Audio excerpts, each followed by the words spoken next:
Bonjour, aventurier. Comment vas-tu?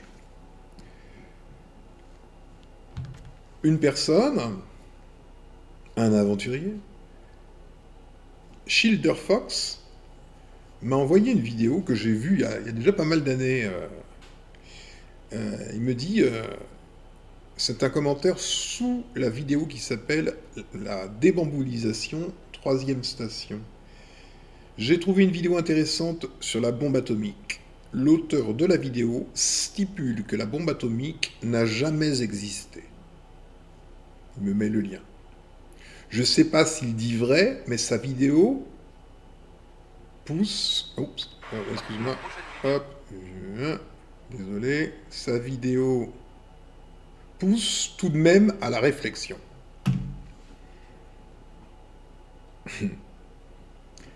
Je pense que tu ne m'as pas suffisamment entendu dans cette vidéo que tu as commentée, puisque j'ai dit des choses au début. Je vais les dire de nouveau et je vais m'appuyer sur ce que dit ce monsieur-là, Évrard il s'appelle, concernant la bombe atomique. On va regarder 10 minutes de, de ses explications et on va avancer. Alors, Évrard. Touk, touk, touk.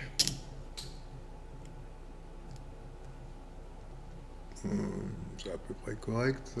Ouais, ça va à peu près. Un peu de travers, mais c'est pas... Voilà. On va écouter ce monsieur Évrard.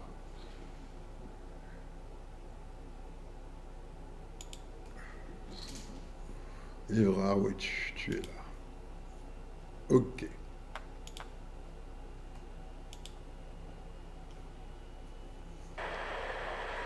Bonjour, c'est Bra, bienvenue sur ma chaîne. L'année passée, j'avais présenté une vidéo expliquant que la bombe atomique n'existe pas. C'était ma première vidéo d'ailleurs. J'ai supprimé ensuite parce qu'il y avait quelques erreurs, des erreurs de débutants on va dire. Je présente maintenant une nouvelle version de cette vidéo expliquant que la bombe atomique n'existe pas. J'ai corrigé les erreurs bien sûr, je l'ai améliorée et j'ai rajouté de nouvelles informations. Pour tous ceux qui me suivent, merci pour vos commentaires et aussi pour vos critiques. C'est vous qui me motivez pour continuer à faire ce travail. Franchement merci. Il n'y a pas que ça. C'est important aussi qu'on communique tous ensemble pour savoir la vérité concernant le monde qui nous entoure. Pour terminer, pensez à vous abonner, parce que dans la prochaine vidéo, je vais traiter d'un sujet qui va vous surprendre et qui je crois n'a jamais été évoqué sur internet. Voilà, j'ai assez parlé, place aux images. Pour comprendre pourquoi la bombe atomique n'existe pas, il faut aussi comprendre comment ça fonctionne en théorie. Alors tranquille, j'ai simplifié au maximum les explications pour ceux qui ne sont pas familiers avec la physique. Alors toute la matière est composée d'atomes. Cet ordinateur, cette montagne, ma main, l'air sont composés d'atomes. La définition d'atome a un petit peu changé maintenant avec la physique quantique, mais on retiendra qu'un atome est composé d'un noyau d'électrons tournant très rapidement autour de ce noyau. Le noyau est lui-même composé de particules aux noms étranges, comme les leptons, les bosons, les protons, les neutrons, etc. Et un atome est tellement petit qu'il est invisible même avec les microscopes les plus puissants. Il faudrait plus de 1000 milliards de milliards d'atomes pour remplir le volume d'une tête d'épingle. Et lorsqu'un atome est très lourd, comme l'uranium par exemple, il est instable et se brise facilement en deux, soit de lui-même, soit parce qu'il a capturé un neutron. C'est ce qu'on appelle la fission nucléaire. La fission nucléaire, c'est l'inverse, on fait fusionner deux noyaux d'atomes. Donc ici on voit un noyau d'atome qui capture un neutron, l'atome se brise en deux, libère deux ou trois neutrons, de la chaleur et de la radioactivité. Lorsqu'il y a peu d'uranium, si un noyau se brise et libère de neutrons, ceux-ci s'échappent trop rapidement à plus de 20 000 km par seconde et les autres noyaux d'atomes ne pourront pas les capturer. Il y aura donc très peu de fission nucléaire et peu de radioactivité émise. C'est pour cela que les techniciens dans les centrales nucléaires peuvent manipuler de petites quantités d'uranium à main nue. Lorsque la quantité d'uranium atteint une masse de 48 kg, ce qu'on appelle la masse critique, alors se déclenche une réaction en chaîne. Chaque neutron sortant d'un noyau d'atome va briser un autre noyau d'atome, celui-ci libérant deux ou trois neutrons qui vont à leur tour briser d'autres noyaux d'atomes, et ainsi de suite. En une fraction de seconde, des milliards et des milliards d'atomes seront brisés, dégageant de la chaleur et un rayonnement ionisant qui peut être très nocif. Pour la même quantité de matière, cette réaction en chaîne produit 1 million de fois plus d'énergie que la réaction de combustion du pétrole. C'est cette chaleur qui est utilisée dans le cœur du réacteur du centrale nucléaire pour produire de l'électricité. Et la réaction est exactement la même dans une centrale nucléaire que dans la théorie d'une bombe atomique. La différence est que dans une centrale nucléaire, on utilise un uranium peu enrichi, environ 5%, alors que selon la théorie de la bombe atomique, il faut utiliser un uranium très enrichi, 90% environ et plus. Et surtout, dans une centrale nucléaire, on ralentit la vitesse des neutrons pour que les noyaux d'atomes les captent plus facilement. Ainsi, on diminue le nombre de fissions pour que l'énergie soit lentement libérée pendant des années. Alors que dans une bombe atomique, on voudrait au contraire augmenter au maximum le nombre de fissions pour déclencher une réaction en chaîne et libérer le maximum d'énergie en un minimum de temps.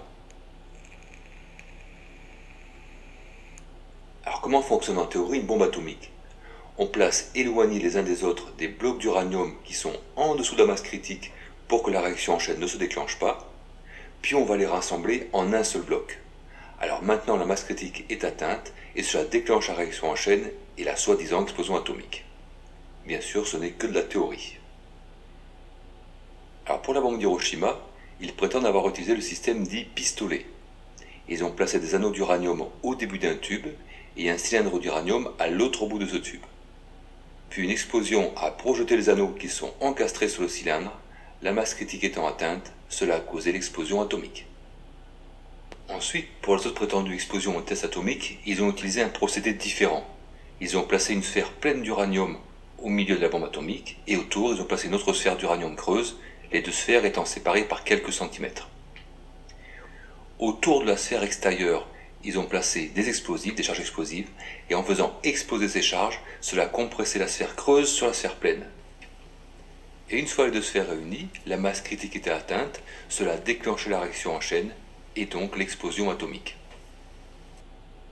Ça, c'est ce qu'on nous raconte. La vérité est un peu différente. Toutes les images d'explosion atomique montrent systématiquement une énorme quantité de fumée. Or, à part la vapeur d'eau, la fumée est toujours composée de particules brûlées provenant d'une réaction chimique.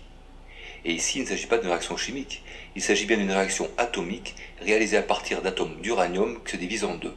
Il ne peut donc pas y avoir d'un brûlé.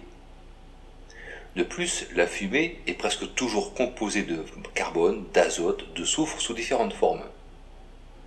Or, dans la matière fissile de la bombe atomique, il n'y a pas un seul atome de carbone, pas un. Il n'y a que des atomes d'uranium ou de plutonium qui se divisent en deux pour former des atomes plus petits et plus légers. Et cette fission nucléaire ne produit jamais de fumée. D'ailleurs, dans les centrales nucléaires, la réaction de fission avec de l'uranium ne produit aucune fumée, alors que c'est exactement la même réaction en plus lent que dans une bombe atomique. Et la fumée qu'on voit sortir des cheminées des centrales nucléaires provient non pas de la fission des atomes, mais bien de la condensation de l'eau.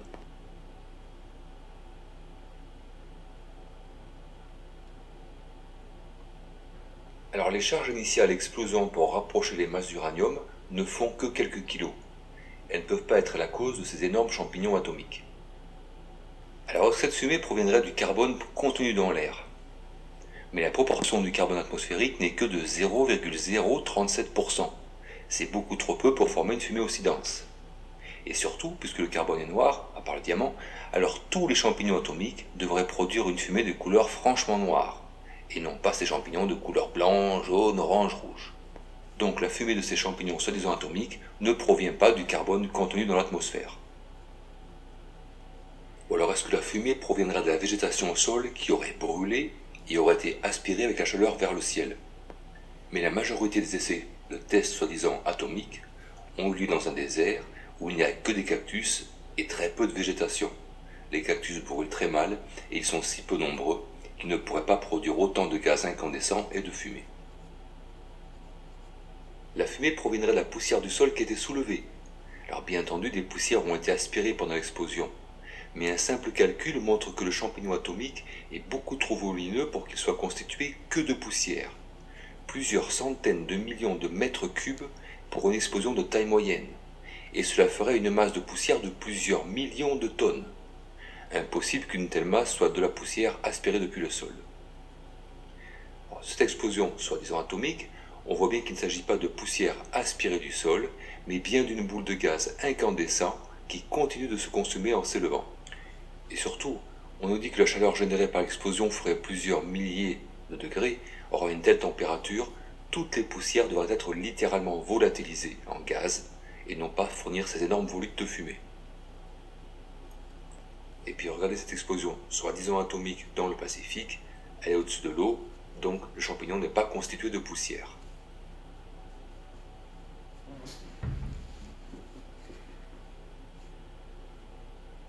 Alors est-ce qu'avec la chaleur très élevée de l'explosion, l'azote et l'oxygène dans l'atmosphère se sont recombinés entre eux pour former des composés azotés et surtout du dioxyde d'azote?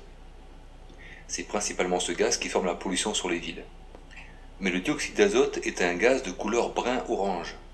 Donc si la fumée d'une explosion atomique provenait de la réaction de l'azote de l'atmosphère avec l'oxygène, alors toutes les explosions atomiques devraient montrer un champignon de couleur brun-orange, puisque la proportion d'azote atmosphérique dans l'atmosphère est à peu près la même partout d'environ 78%. Or, plusieurs champignons atomiques sont de couleur noire, voire franchement blanche.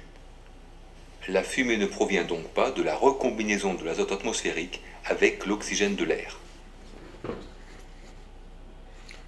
Bon, pas la peine d'aller plus loin, on a compris. Cette fumée proviendrait de l'azote de l'atmosphère qui serait transformé en...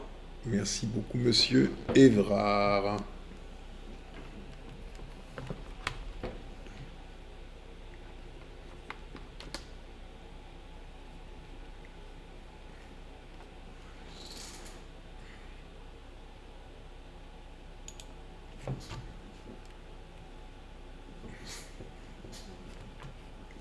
Ok. Bon, hier, dans la débamboulisation troisième station, j'ai raconté une histoire. Je reprends parce qu'apparemment, ça n'a pas été entendu, ce qui est normal. C'est normal de bloquer. Il n'y a rien de plus normal que cela. Donc, faut y revenir.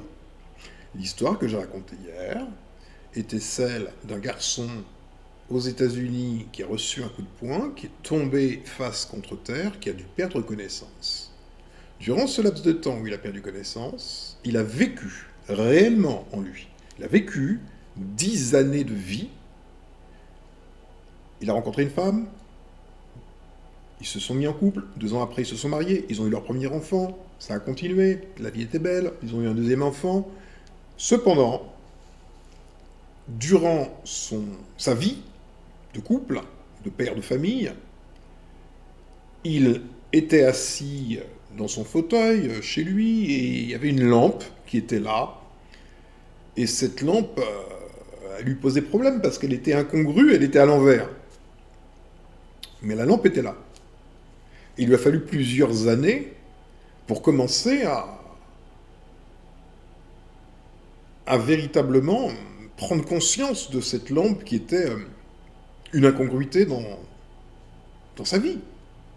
Jusqu'à ce que sa femme, voyant ô combien il va mal, décide de partir avec les enfants chez sa mère, lui-même se retrouve seul face à cette lampe, et il en arrive à la conclusion que la lampe est une impossibilité.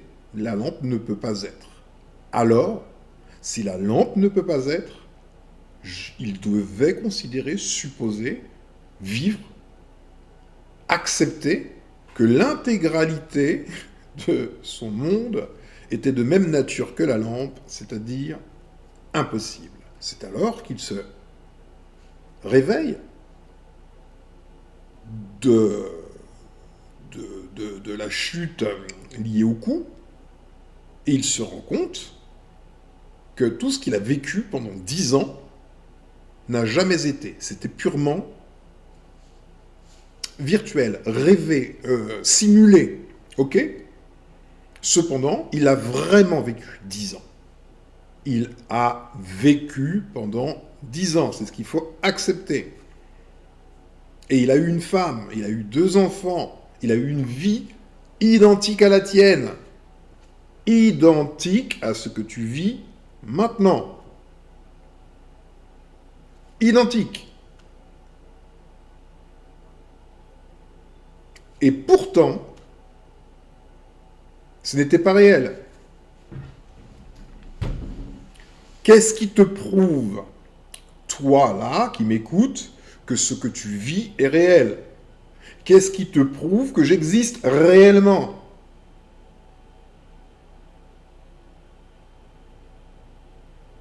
Vois-tu, Évrard, qui vient de nous faire sa démonstration, sur l'impossibilité qu'une réaction nucléaire soit génératrice de fumée. La fumée, c'est ce qui résulte d'une combustion. Ok? Donc, selon Évrard, sa façon de voir les choses, c'est de se dire qu'on nous ment et qu'en vérité, les bombes pseudo-atomiques sont des bombes ordinaires, beaucoup plus lourdes que la majorité, et qu'on est en face d'une explosion classique, puisqu'il y a de la fumée. Et il est vrai que une réaction nucléaire en chaîne devrait nous faire percevoir tout autre chose. On devrait voir de l'énergie dans tous les sens, de toutes les couleurs. Puis ça devrait, en vérité, tout faire effondrer. En vérité, par réaction en chaîne. Ce n'est pas ce qu'il se passe.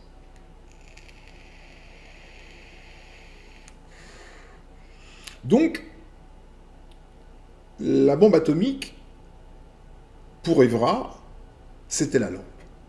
C'est la lampe. Cependant, il ne décide pas d'envisager que l'impossibilité qui lui fait face lui démontre qu'il n'est pas dans le réel.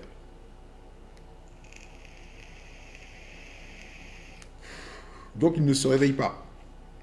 Alors que l'Américain, là, qui s'est pris un coup de poing, une fois que sa femme l'a quitté avec les deux enfants, il a affronté la lampe. Il a affronté une impossibilité et il a conclu.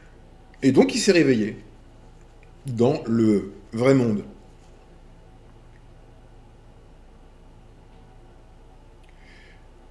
Si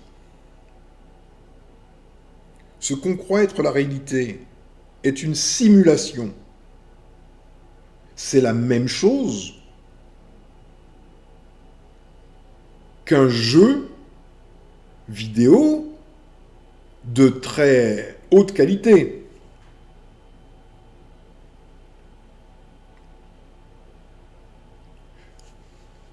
Ou un rêve. Il n'est pas utile, dans un rêve ou un jeu vidéo, de restituer les choses à l'identique. Symboliquement, ça marche tout autant. Et en vérité, un rêve n'est que symbolique. Et il faut le prendre comme symbole. Tout comme la lampe était un symbole. Tout n'est que symbolique. Dans un monde simulé.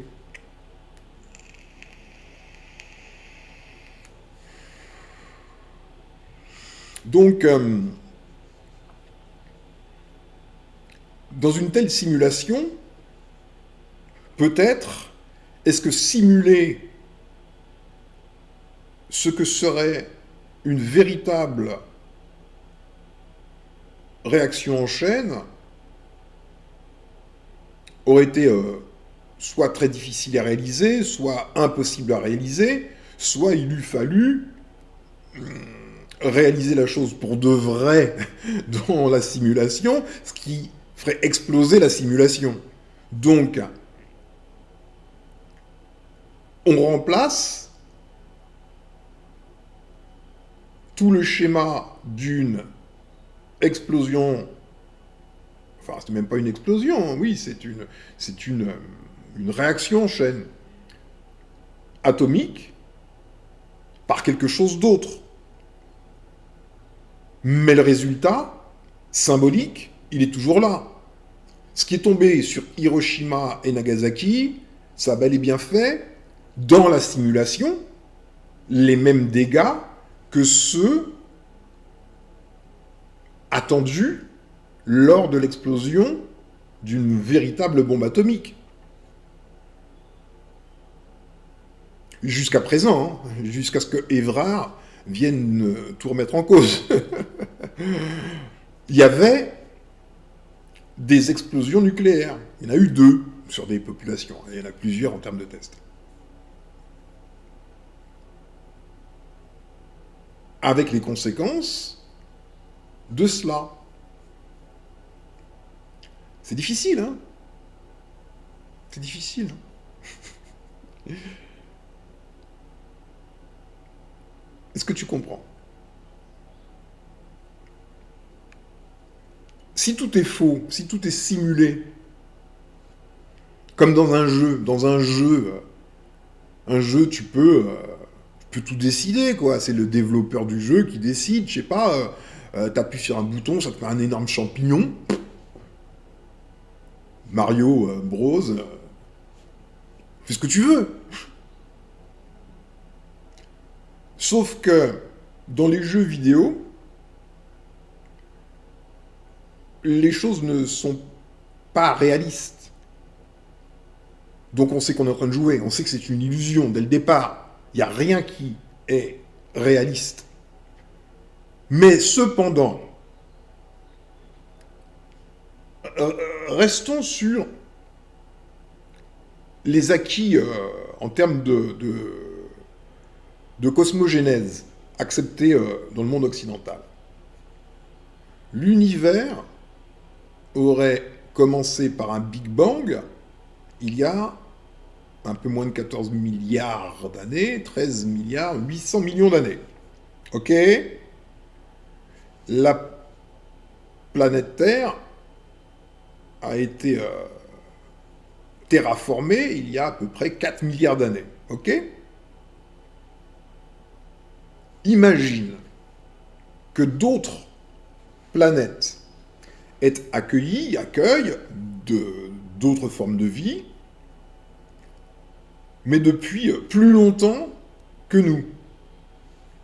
Imagine ne serait-ce que, je sais pas moi, 1 milliard d'années d'écart entre nous et d'autres. Tu te rends compte que tu peux imaginer que leur science est inimaginable. Tu peux imaginer que c'est inimaginable. Ça, au moins, tu peux l'imaginer. Tu peux imaginer que tu as une limite. De la même manière que tu peux imaginer que si tu essaies de décrire une télévision au Moyen-Âge, les gens ne comprendront rien. Tu finiras sur le bûcher d'office. On est d'accord? Voilà.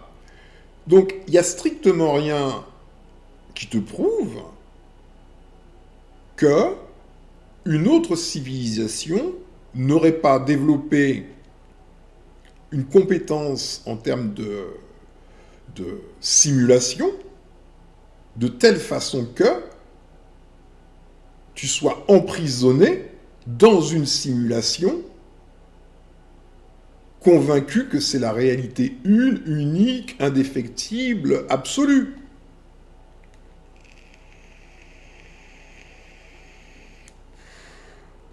Plus tu auras d'éléments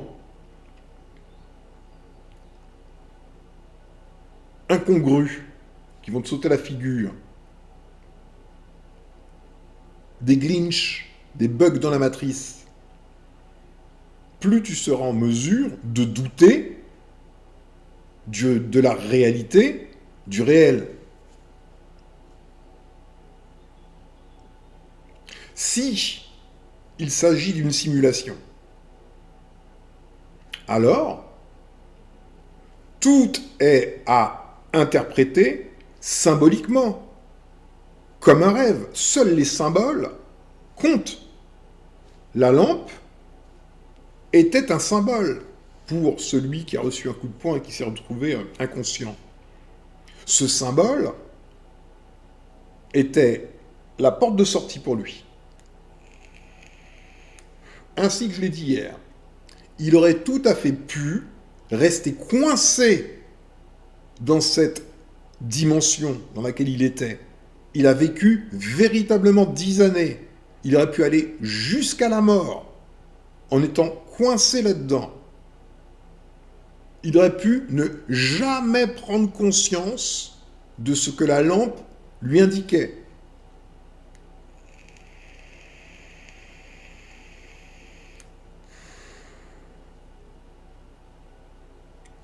Est-ce que l'on vit dans une simulation? Est-ce que nous sommes dans une prison dimensionnelle? Oui ou non?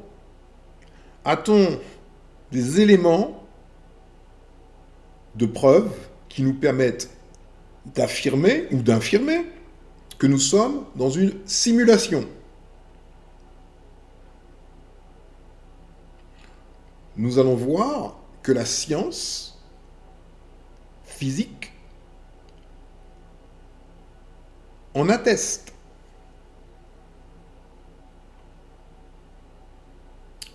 Avant cela, je vais te montrer quelque chose. J'ai une personne qui m'envoie des datas, des données, toujours à point nommé. Tac, tac, toujours. Le bon élément au bon moment.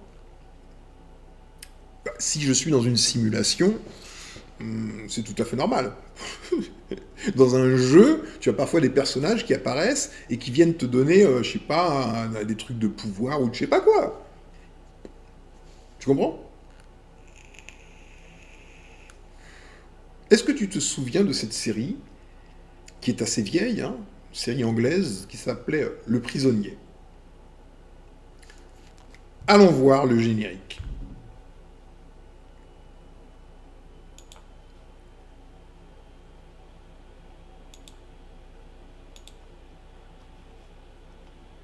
Tu sais que mon ordinateur il commence sérieusement à m'emmerder. Ah, enfin. Ok. Donc, toujours vérifier le retour cam, parce que là, c'est toujours bancal. Oups, tu vois. Attends, c'est où? Tchouk. Ah bah oui, ça peut être bancal, c'est bancal.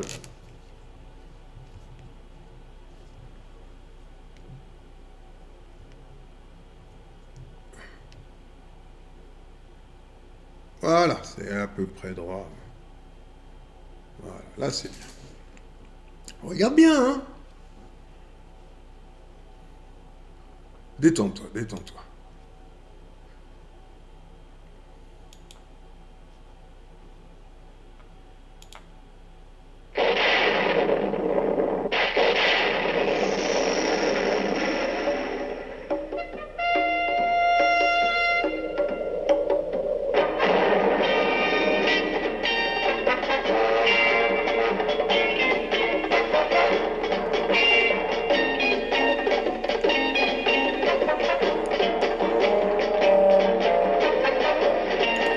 Tu vois bien sa voiture? Regarde cette voiture. Cette voiture, c'est une Lotus Super 7. Ok? Cette voiture est une Lotus Super 7. Cet homme travaille pour une agence gouvernementale. Service secret.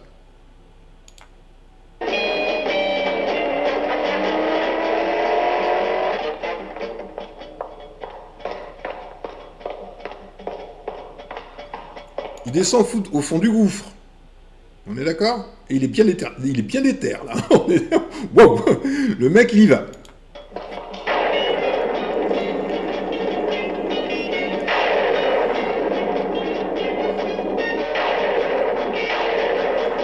Et il dit, j'arrête de jouer, je file ma démission. Je sors de votre jeu.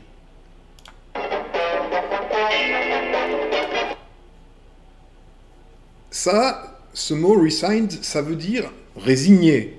Et résigné a un double sens. Résigné, ça veut dire démissionnaire. On abandonne sa fonction. C'est ça, résigné, première définition. Mais résigné, c'est aussi celui qui dépose les armes.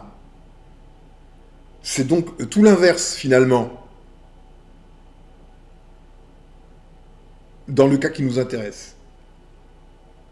Là, en démissionnant, en se résignant, il acquiert la liberté. Du moins, c'est ce qu'il voudrait. Il ne se résigne pas au sens « j'accepte de jouer le jeu ». Au contraire. Il démissionne. Il sort du jeu.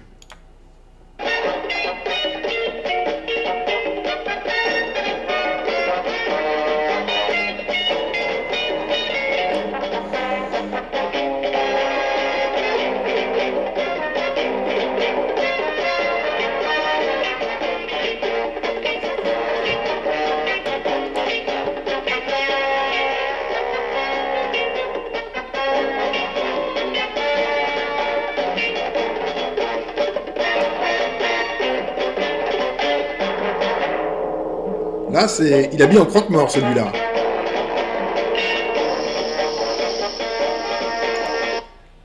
Il est en train de l'endormir. Il va perdre conscience.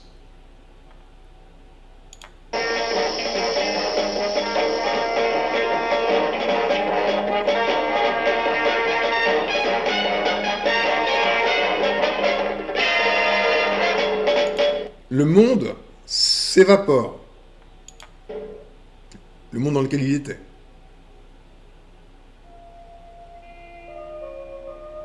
Et voilà qu'il se retrouve, il s'éveille dans un autre monde.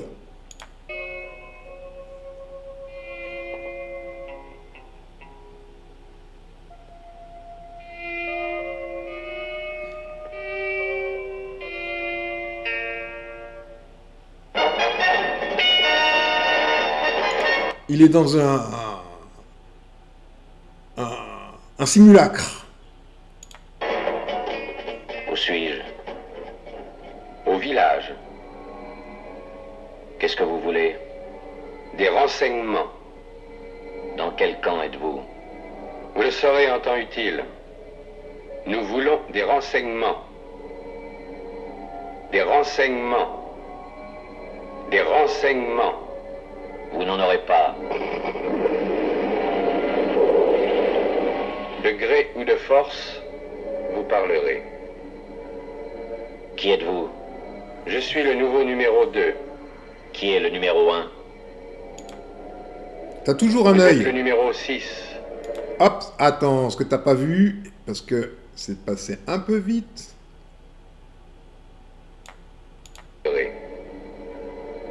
Qui êtes-vous? Je suis le nouveau numéro 2. Qui est le numéro 1? La constellation d'Orion. C'est la constellation d'Orion. Et tu as l'œil qui surveille, qui voit tout. The Watcher. Ok? Vous êtes le numéro 6. Je ne suis pas un numéro, je suis un homme libre. Donc, on lui a attribué un numéro. Ici, à la naissance, on attribue un numéro aux personnes. Dès le premier jour de la naissance. Un numéro de sécurité sociale. Tout le monde a un numéro. Dans le village.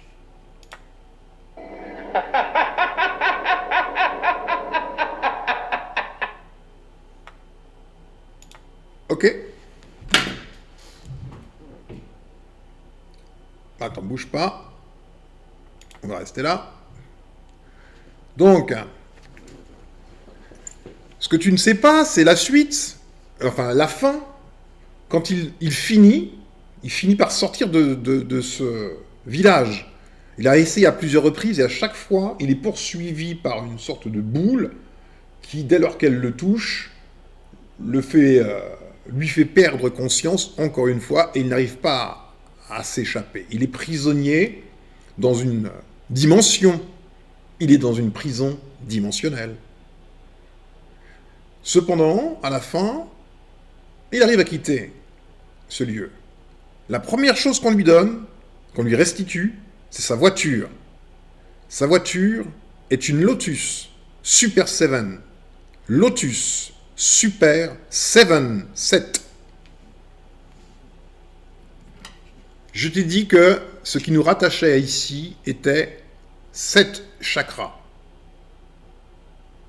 Les 7 chakras, c'est ce qui nous fixe à ici.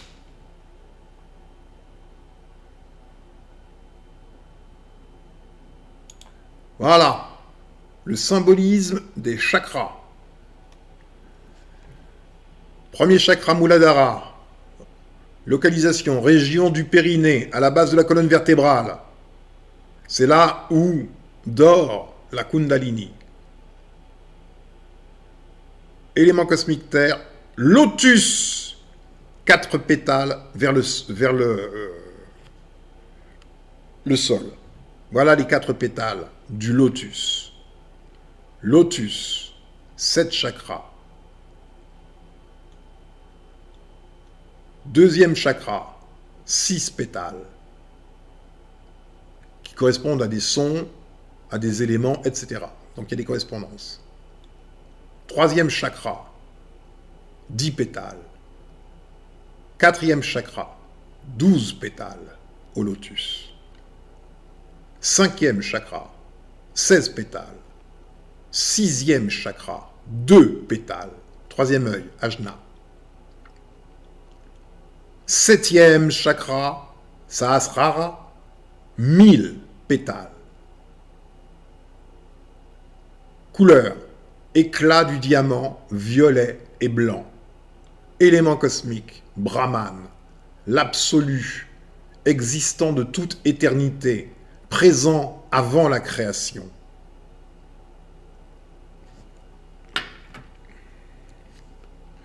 Donc,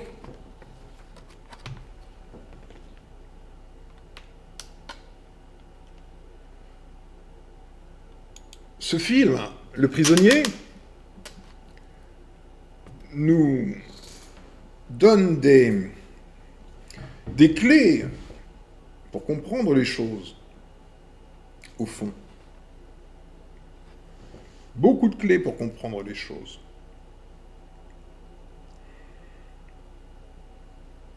La voiture, la Lotus Super 7 aussi, nous donne des clés. Tout est symbolique, n'est-ce pas? Tout est symbolique.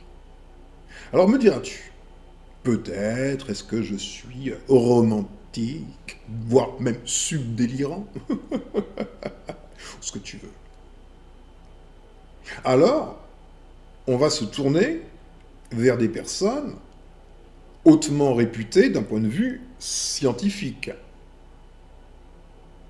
pour voir si le summum de la science vient corroborer le fait que nous soyons ou pas dans une simulation.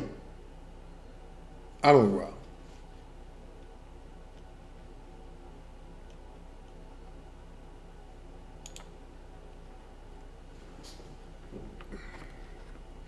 Ah là là là là. C'est difficile, hein. En tout cas, c'est pas évident. Ouais, ben c'est comme ça. Hein.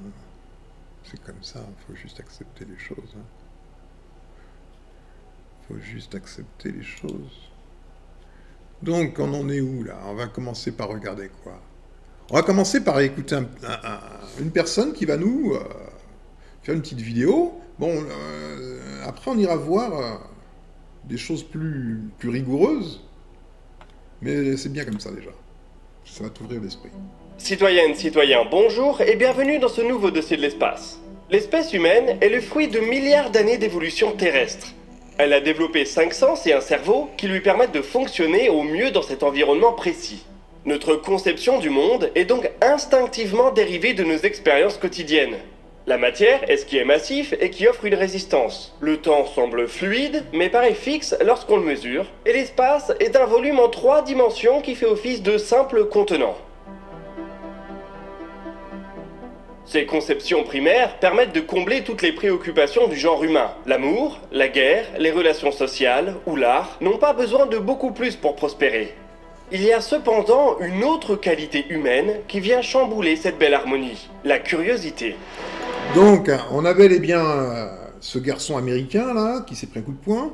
Il avait tout dans sa simulation pour vivre. Femme, enfant, travail, bref. Et le temps passe. Cependant, il y a quelque chose qui vient l'embêter dans sa continuité. La curiosité. Il y a une lampe. Elle est vraiment bizarre.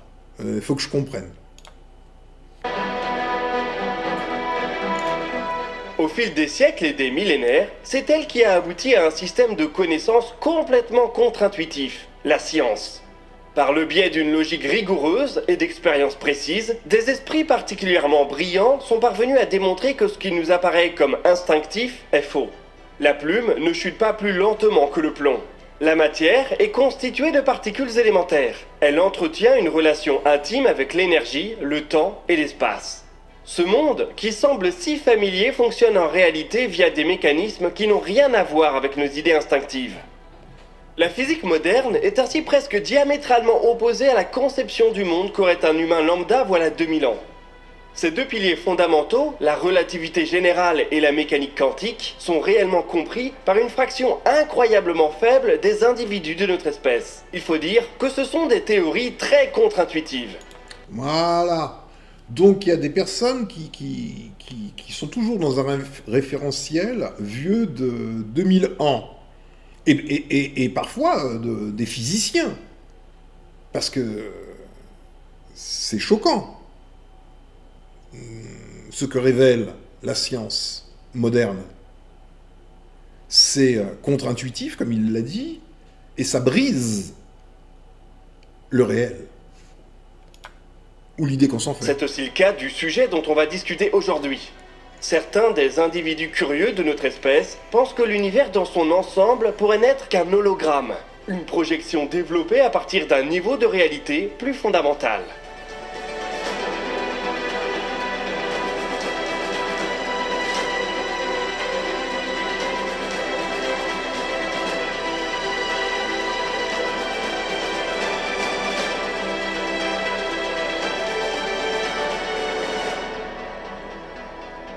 L'idée d'un espace-temps comportant plus de dimensions que celles qu'on lui accorde habituellement n'est pas nouvelle.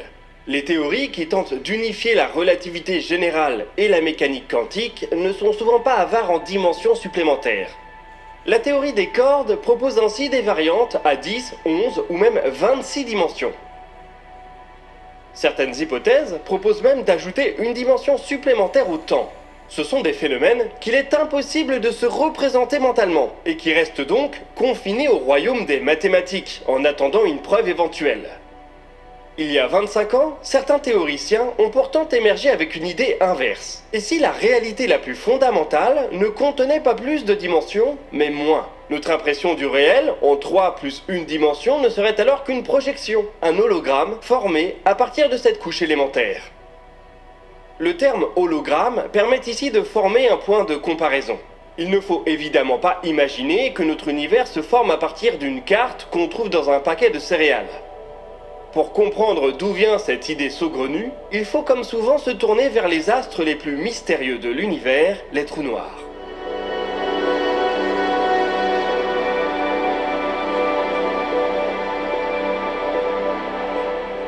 Décrit très simplement, un trou noir est un astre dont le champ gravitationnel est si puissant que sa vitesse de libération excède la vitesse de la lumière. Rien ne peut donc s'échapper de lui, au-delà d'une limite qu'on nomme l'horizon des événements. La matière, la lumière et l'information entrent dans un trou noir et n'en ressortent jamais. Ce qui pose déjà un problème colossal, qu'on nomme le paradoxe de l'information.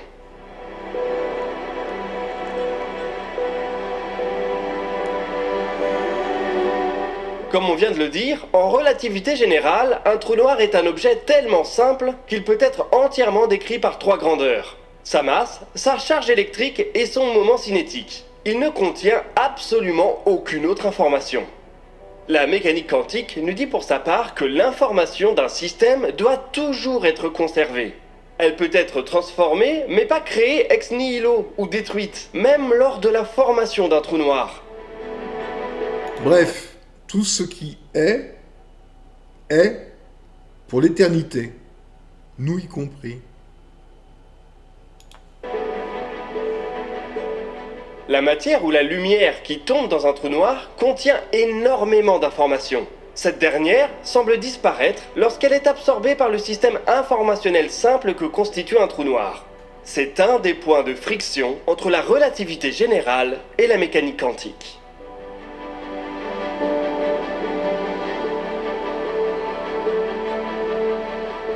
Pour surmonter ce paradoxe, plusieurs hypothèses existent. Stephen Hawking a par exemple prédit que les trous noirs s'évaporent et qu'ils finissent donc par rendre à la fin de leur vie Ça, c'est le trou noir au centre. Et ce qu'on appelle l'horizon des événements, c'est cette partie plate tout autour du trou noir. Ok ? C'est ça, l'horizon des événements. Informations qu'ils ont subtilisées à l'univers. La théorie de l'univers holographique a émergé en cherchant une solution différente à ce problème. Dans les années 90, 2 chercheurs ont émis l'hypothèse que les trous noirs ne perdent en réalité jamais l'information qu'ils absorbent. Elle resterait encodée au niveau de leur horizon des événements. Cet horizon, une surface sans épaisseur, en 2D donc, contiendrait ainsi toute l'information du système. Lorsqu'une particule de matière... Encodé, ça veut dire que c'est comme si on disait virtualisé, numérisé. C'est programmé. C'est du code. C'est de l'information pure à la surface de l'horizon des événements du trou noir. Entrerait dans un trou noir, elle laisserait toute son information au niveau de l'horizon des événements avant de poursuivre sa chute.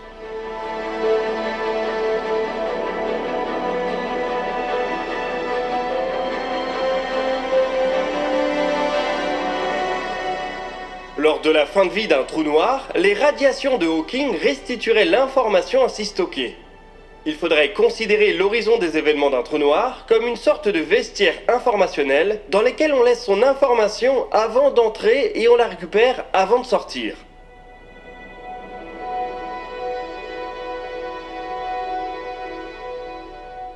Évidemment, l'information d'entrée et de sortie ne serait pas la même. Elle aurait été mélangée et fortement transformée. La quantité d'informations resterait en revanche identique, permettant ainsi de réconcilier sur ce point relativité générale et mécanique quantique. La vérification de cette hypothèse paraît à jamais impossible, puisqu'il faudrait pénétrer l'horizon des événements d'un trou noir pour y voir ce qu'il s'y passe. Et comme vous le savez bien... Pas tout à fait vrai, on va voir ça après. Une expérience a été menée qui démontre la véracité de tout cela. Il s'agit d'un voyage sans retour. En revanche, ces considérations ont permis de mettre au point des outils théoriques qu'on appelle le principe holographique et la correspondance ADS-CFT.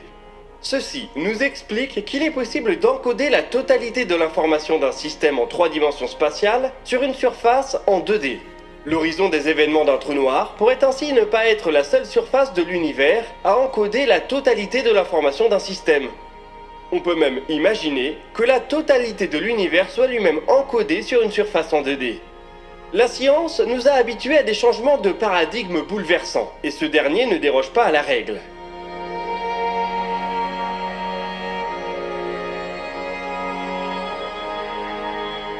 Il est pour le moment impossible de prouver ou de réfuter le fait que notre univers soit un hologramme. De nombreux chercheurs sont tout de même très intéressés par la question, car elle pourrait avoir des conséquences importantes sur la nature du réel. Dans un monde encodé de cette manière, qu'est-ce que vraiment que l'espace, le temps et la matière ? En repensant ces catégories de la manière la plus fondamentale, certaines limites de la physique actuelle pourraient être surmontées. On pense notamment aux discordances entre la mécanique quantique et la relativité générale. Le paradoxe de l'information des trous noirs en serait la première étape.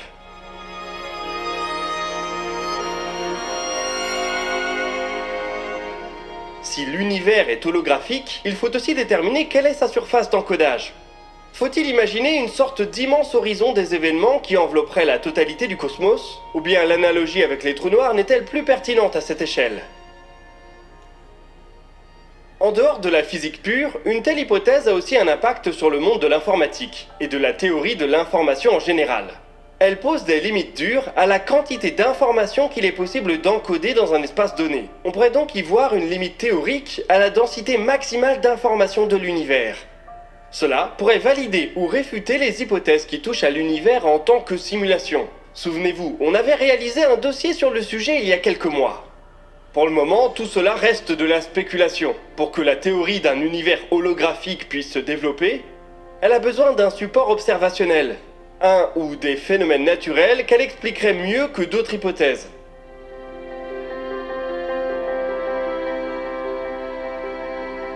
Cela pourrait par exemple venir du fond diffus cosmologique, le fossile de la première lumière de l'univers. Le fond diffus cosmologique est la plus ancienne source d'information qui ne soit accessible dans l'histoire de l'univers. Il s'agit d'un rayonnement thermique qui a été émis seulement 380 000 ans après le Big Bang. Ces minuscules irrégularités nous renseignent sur les propriétés de l'univers primordial. L'étude de la matière noire, de l'énergie noire ou de la forme de l'univers s'appuie ainsi en grande partie sur ces propriétés. Certains chercheurs pensent que si nous vivons effectivement dans un univers holographique, alors le fond diffus cosmologique devrait en porter la trace. De subtiles signatures qui ne pourraient être expliquées que par une théorie holographique de la réalité. Pour s'en assurer, il faudra probablement attendre d'autres missions de cartographie du fond diffus cosmologique, avec une finesse bien supérieure à celle de Planck, la mission qui a produit les cartes qu'on utilise aujourd'hui.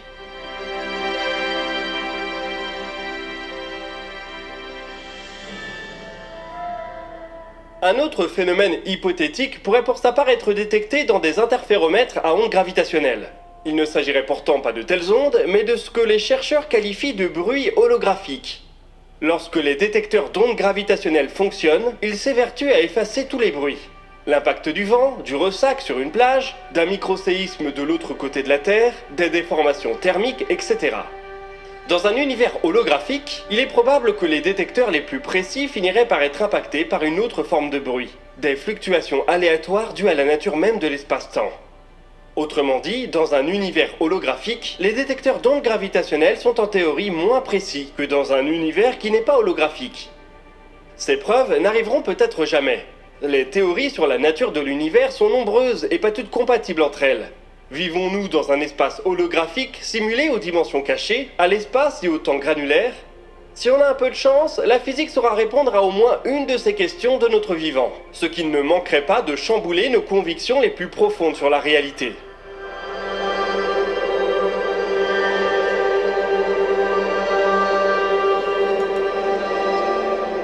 Ok, merci monsieur Hugo Lisoire.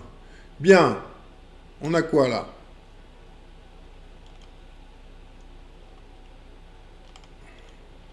On a quoi? Ah, ben la fameuse expérience. Un trou de verre simulé renforce l'idée que l'univers est un hologramme. Des physiciens ont utilisé l'ordinateur quantique Sycamore 2 de Google pour simuler le tout premier trou de verre holographique et transporter des informations à travers lui. Ce dernier n'a pas été créé par gravité, mais par intrication quantique. Les détails de l'étude sont publiés dans Nature. Nature, c'est quelque chose de très sérieux, hein, d'accord? Évidemment, tout ça, c'est sérieux. Bon, ça, ce site, ça s'appelle SciencePost ou SciencePost.fr, ok? Donc, je pense qu'on va pas tout lire. Tu pourras toujours aller lire, hein. Donc, le principe des trous de verre, patati patata, hein, le principe holographique.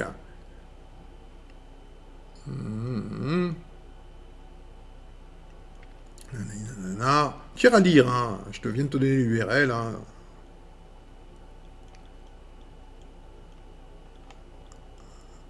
Former un trou de verre quantique, ça, on va le lire ensemble. Pour tester cette idée, des chercheurs ont utilisé l'ordinateur quantique Sycamore 2 de Google, développant un modèle simplifié d'un univers holographique contenant 2 trous noirs intriqués quantiques à chaque extrémité.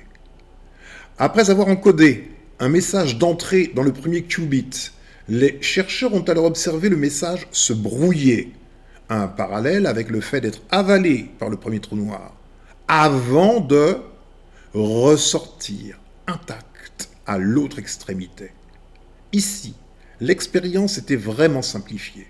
Toutefois, concrètement, si vous aviez deux ordinateurs quantiques positionnés sur des côtés différents de la Terre, et si vous améliorez un peu cette technologie, vous pourriez alors faire une expérience très similaire dans le cadre de laquelle l'information quantique disparaît dans un laboratoire pour finalement réapparaître dans le deuxième, dans le même ordre qu'il est entré. Autrement dit, les informations encodées dans cette petite expérience se sont comportées de la même manière que dans le cadre théorique d'un trou de verre, ajoutant ainsi du poids au principe holographique de l'univers. À l'avenir, les chercheurs aimeraient concevoir des expériences d'une plus grande complexité, réalisées avec du matériel plus avancé. L'expérience plus compliquée avec du matériel plus avancé, ça peut être toi.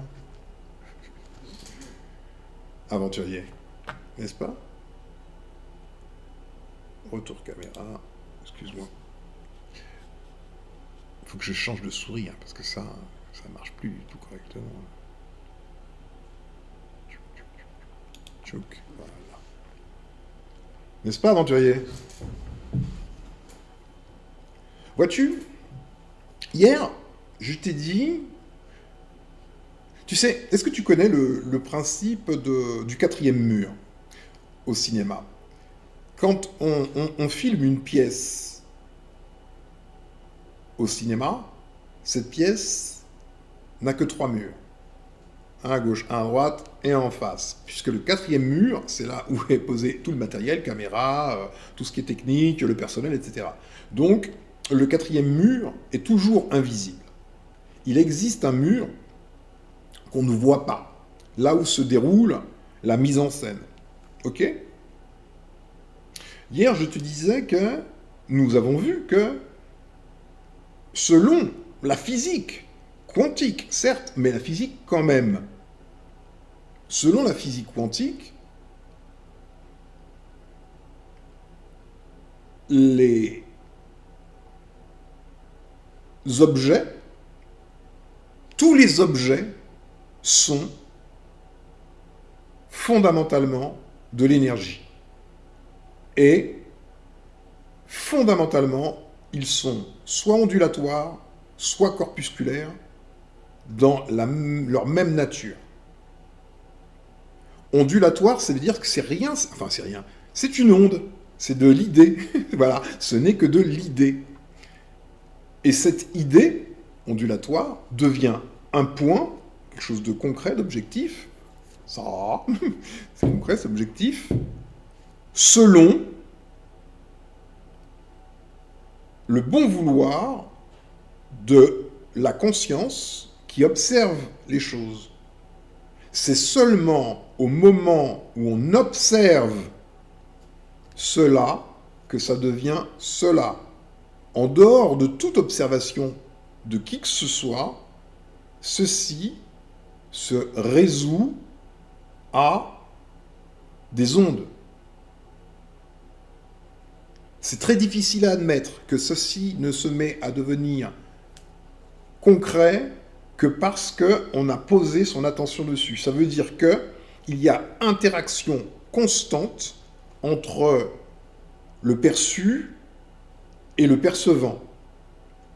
C'est le percevant qui donne une matérialité, qui transforme en particules, ce qui relève de l'information pure d'onde.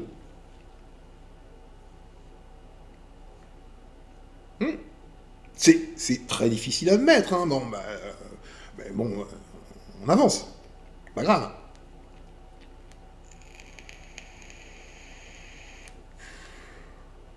J'ai fait une expérience. Il n'y a pas très longtemps. Je t'ai dit que on se demande à quelle vitesse il faudrait tourner la tête pour voir le mur dans son état propre, sans l'interaction avec la conscience, qui va le matérialiser, en faire un mur, objectif. Mais figure-toi que, en état de conscience altéré, j'ai réussi à me retourner, mais pas beaucoup, hein, attention, il ne faut pas se tourner, hein, vraiment. Juste un peu, et surtout les yeux, c'est les yeux qui vont par là.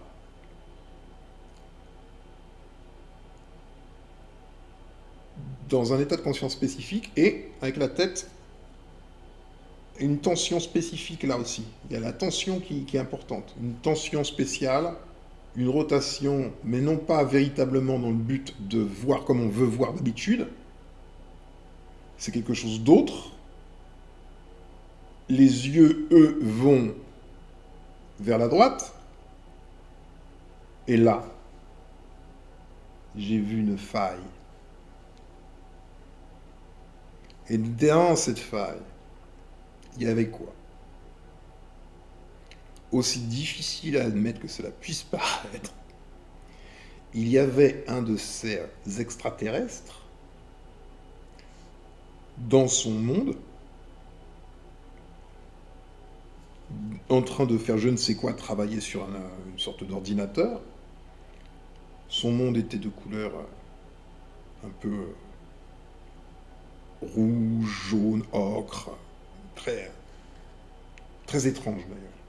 Et lui, il était exactement comme tu peux imaginer ceux qu'on appelle les petits gris, là, ou les états réticuli, ou apexiens. Froid, neutre, grosse tête comme ça, mais vu de profil, c'était un peu écrasé là, tu vois, il était un peu comme ça, tu vois, et en train de faire son travail. Je le voyais, lui, il était là, dans la faille, tu vois. Je ne pouvais pas voir ce qu'il y avait de l'autre côté, puisque la réalité simulée était là, elle continuait derrière, mais il y avait juste une faille, là. Ok? Je l'ai regardé. Je l'ai observé. J'ai même parlé. Bon, il m'a pas entendu, il m'a même pas répondu. Bon, peut-être qu'il m'a pas calculé, mais en tout cas, je pense en fait, lui, il me voyait pas. Il savait pas que je pouvais stopper la mathématisation du monde. Donc, il faisait ces trucs. Une sorte de trucs sans émotion, sans âme, c'est froid. Ça fait son travail. Et figure-toi que, 1 heure après, à peu près, je vais regarder quelque chose sur le site de Farsight d'ailleurs, et qu'est-ce que je vois? Bouge pas. Je mets sur pause pour retrouver ça. Ça y est, j'ai retrouvé, je vais te mettre l'extrait. Et puis voilà quoi.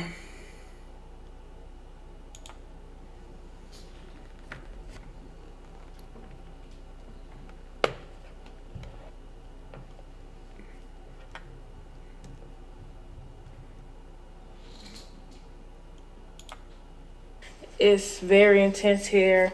Things are shaking. So Cette vidéo s'appelle War in Heaven, la guerre dans les cieux. C'est une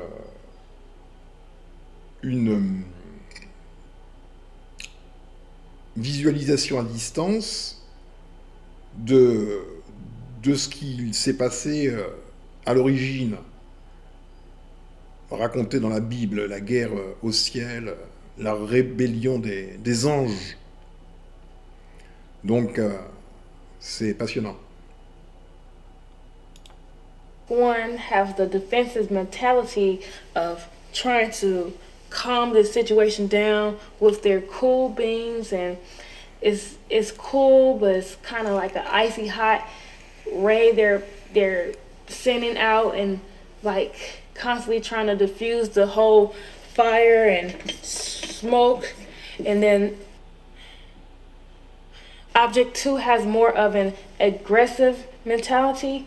They're very dangerous people, and Sujet 2 sont excessivement agressifs. Ce sont des gens vraiment dangereux. Voilà, sujet 2, c'est eux. Hein.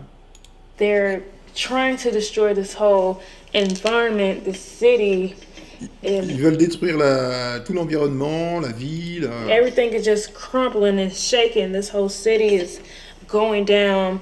This big giants are moving. They're moving everywhere. It's like a whole big war zone. The giants' emotions. They have no emotions at all. They're just there trying to destroy things as well. And the subject Donc ceux-là viennent attaquer les géants, d'accord. Les géants, ils sont un peu désemparés, quoi. Ils ont plus d'émotions. subjects below, their emotions are very sad and they're scared, and Ils sont tristes, ils ont peur. their perspective is very big. They don't know what to do at this point. You can't hide in this environment. Everything Ils savent pas quoi faire, ils peuvent même pas se cacher. is just destroyed. Like this whole city and environment is just crumbling and on fire, and it's breaking. Everything is just not even together anymore. Tout est détruit. Hein. Sujet 2, quand il débarque, c'est pour nettoyer la place, clairement. Oh zut, il me manque quelque chose ou quoi là? Ce que je vais te montrer, c'est où? So C'est après? here we have the circular energy structure seems to be generating a high amount of energy that is well contained, but is being channeled through these angular tubes that go to different areas of the craft of the Zut. structure. Attends, je vais te le montrer autrement, j'avais fait une capture d'écran. Bon, bref. Oh, c'est dommage. Je l'avais mis sur... j'avais une capture d'écran. Alors, bouge pas. Tchouk. Voilà. Tu vois bien? Voilà. Ces êtres-là, là, tu vois, en train de travailler sur leurs ordinateurs. Il y en avait un peu... c'est un petit peu ça, tu vois. Bon, là, c'est très schématisé, tu vois, c'est du dessin, mais ils sont comme ça, tu vois. Froid, technicien, quoi. Ils sont juste là pour faire leur truc, quoi. Tu vois. Voilà.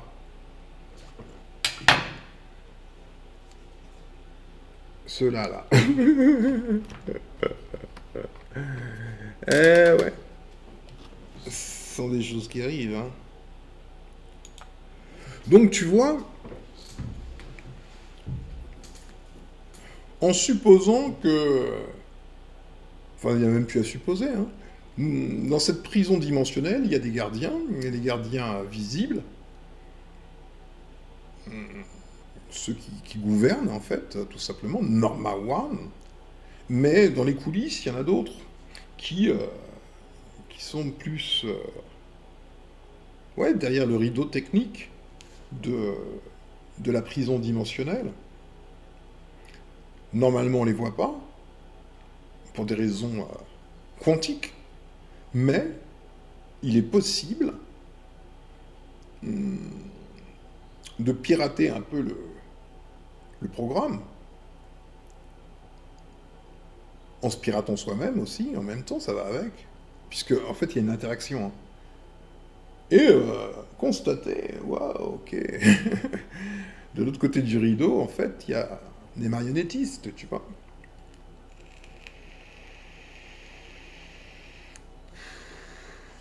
C'est en ce sens que les réactions des uns et des autres sont toujours relatives à leur degré de connaissance de ce qu'il y a, tu vois. Donc oui, je lisais des commentaires de personnes qui émitent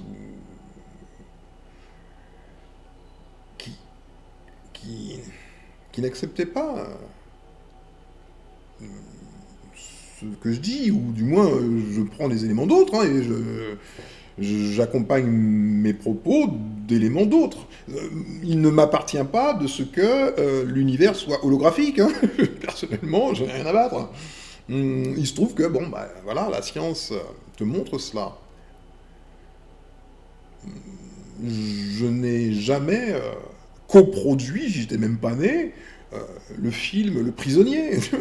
Je n'ai aucune action dans l'entreprise Farsight. Tu comprends? Je t'ai donné des moyens, hier encore.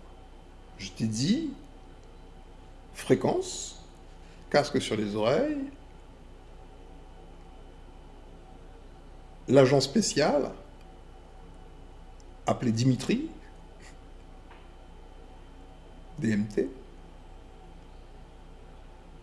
et le tour est joué. Donc tu vois les histoires,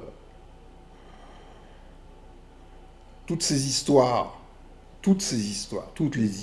là, du monde, là, ce sont des enclos.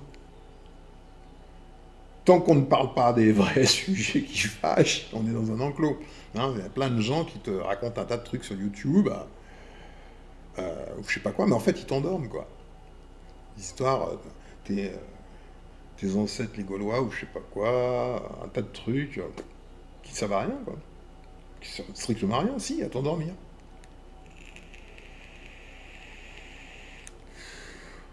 Tu as vu ce film Dark City, je crois que ça s'appelait. Dark City. Terrible ce film. Faut que tu le regardes, hein. Si tu le trouves, regarde-le.